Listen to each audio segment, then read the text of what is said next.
When I first started doing nails, every set took forever and they would pop off the same day. I would always be getting texts from my clients saying, "Hey girl, guess what?" And we all know how much that hurts our soul because we just put a bunch of time into that set. We all know that as nail techs or service providers, time equals money. And no, you don't need to work faster, you just need to get a routine so you can skip steps that are unnecessary and are wasting time in your service. Hi, my name is Chelsea and I'm a San Diego and Tijuana nail tech. Today I will be sharing the exact tricks I use to speed up my acrylic services, as well as my secrets to a perfect retention that took my nails from lasting not even a day to 3 to 4 months. And just a disclaimer, I am not telling you to keep your nails on for that long. I'm just talking from experiences that I've had with my clients where they have me thinking they're not coming back, but in reality they still have their nails on, sadly. And no, in no way, shape, or form am I recommending these actions. And if you want to learn a little bit more on the reasons why you should not keep your nails on for over a month, I have a video on my YouTube shorts that I will be linking to this video for you guys to get more info on it. Now that that's been all said and done, let's get to work. For today's service, we will be doing a short almond acrylic set with a solid blue color and some chrome. So I'll be also showing my chrome application. She came in with regular polish that she applied at home, so here I am removing it. To remove polish properly without staining the rest of the hand, you will first soak up the cotton pad with polish remover. Let it sit on the nail for a few seconds, then go side to side and pull down. Now as for the prep, we will be going with our drill and using a flame bit. I like to use a speed of 9 to 10 RPMs. We will divide the nail in 2 sections for this. For the left side, we will be using the F on your drill functions, which is the forward. This is your default. And as for the right side, you will be using your R function, which is your reverse. You will be going in through the middle and to the left side without digging in too deep. We are just lifting up that cuticle. Then you will go back through the middle into your right side, doing the same exact thing. Once you're done with that, you go from right to left just to make sure you got everything up, and then from left to right. Now that you've learned it, let's put it to practice. You go in through the middle, lift gently, using quick motions to not produce any heat or hurt the client. Since this model does have thicker, longer cuticles, I will be going again to make sure I lifted everything right, because his cuticles are pretty stubborn. Now I will change the direction of my drill. We are now going through the middle in reverse setting and doing the same exact thing. Now we flip the finger over and we go in reverse still from left all the way through right to make sure we got every single bit. Now we put it back on forward mode and we do the same exact thing from right to left this time. Now that you guys saw it up close, it's time for me to do it on the actual client. Her cuticles were very minimal, so the cuticle work was easy peasy. Now for the next step, we will be changing bits to a mini sanding band. For this step, you will be using a speed of 1 RPM. I put it on slow motion so you guys can see it better. You will be using the edge of your sanding band to push up what you already lifted, so it's easier for you to cut later. This way you only cut what's necessary, what you already lifted, because it will be white. This is also why I really like the small sanding band, because you can really control it. Now after you did that, now you will be lightly buffing the rest of the nail surface to maximize the adhesion. This is what it should be looking like. Like I said, it is so easy to cut because now you actually see what you're cutting. And remember not to use a lot of pressure to not make any rings of fire or any damages on the nail. Since my client didn't have long cuticles, this is what it looks like. You can definitely still see the difference between the live skin and the dead skin. Now removing the cuticle with a downwards motion, not pulling the cuticle, just slightly going downwards to not cut. For her, I'm using nippers, so this is how I would do it with the nippers. And for my model, I'm using micro cuticle scissors. These are definitely for when you're more advanced, because these are very easy for you to cut into the skin. What I do like about them is that they're very sharp, so I can get all the cuticle off within one strand. And they are also a little bit curved, which kind of avoid you cutting into the skin.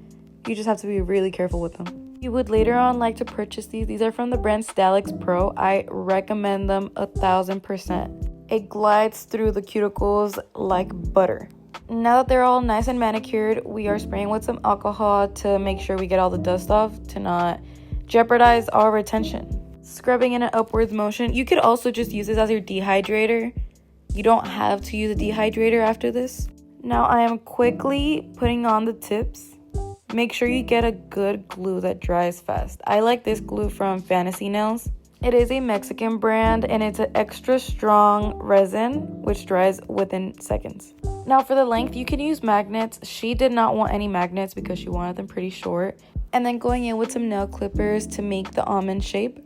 I just do corner to middle. Since they are already rounded, they do the almond for you. And then just rounding out the tip slightly. Quick tip for you guys, this step is actually optional since you guys will be filing after the application, so that's time saving for you. First step in my prep routine is a dehydrator. This one's optional. Like I said, you could just use alcohol, or in a separate bottle you can mix half alcohol, half acetone, and that's also a dehydrator.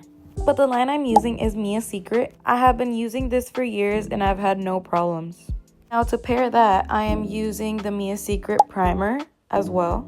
This is an extra bond, no burn, acid-free primer, which means there is no risk for you to burn your client with this. This is safe. And to top it all off, the star of the show is the No Lift Nails primer. This is an acid primer. Any minimal skin contact can cause burns. This is why I do not apply it near the cuticle. I focus it on the center and it will slowly go to the sides.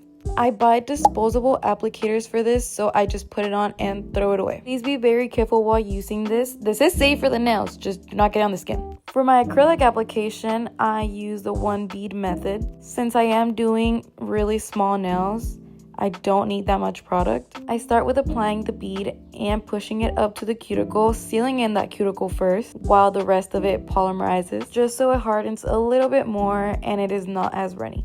Always using tapping motions to make sure it stays within the nail parameter. While doing that, I'm slowly bringing it down to the edge and also tapping it upwards to not oversaturate the tip and focus the product in the middle, which is what needs the strength. For short nails like this, you do not need a big apex, you just need enough apex to hold down the structure of the nail. Here's the application again, going first for the cuticle, making sure it's all sealed in, using the very tip of your brush. Then for the tapping motions, I'm using more of the body of the brush, but still kind of in the tip area. As we get lower in the nail, we also go lower on the brush, tapping it all around to make sure it's smooth and there is no lumps. The way this is my in real time application, so I take maybe 30 to 40 seconds within each finger. For the one bead method, you really have to control your liquid to powder ratio to make sure it is mess free and you have enough time to mold the rest of your nail. Once I'm done with that, I swipe up on the tip to make sure there's no extra product on it. And this is what it's looking like, no filing, just raw application.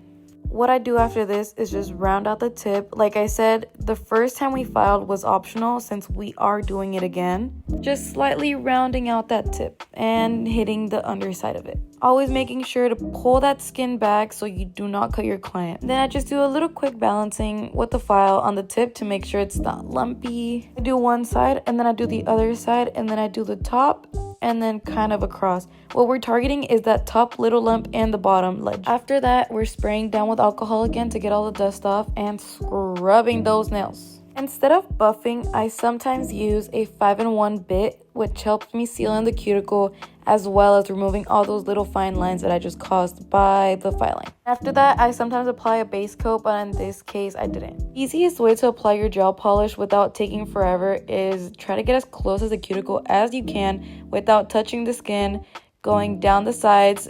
Focus your brush to get every single crevice of the side. It doesn't matter if it doesn't look even in the first coat because we will be going again through the middle and then the sides. Then cure that 60 seconds and we do a second coat if it's necessary.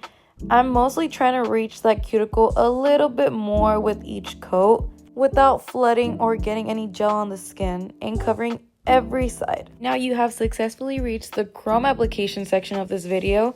I am using a non-wipe top coat and this will be going into the lamp for only 30 seconds. Now that it's out, I'm using this sponge holder to apply this pearl chrome. Circular motions, kind of warming it up into that top coat. Only curing the top coat for 30 seconds helps the top coat stay a little bit not fully cured and it will adhere the chrome perfectly.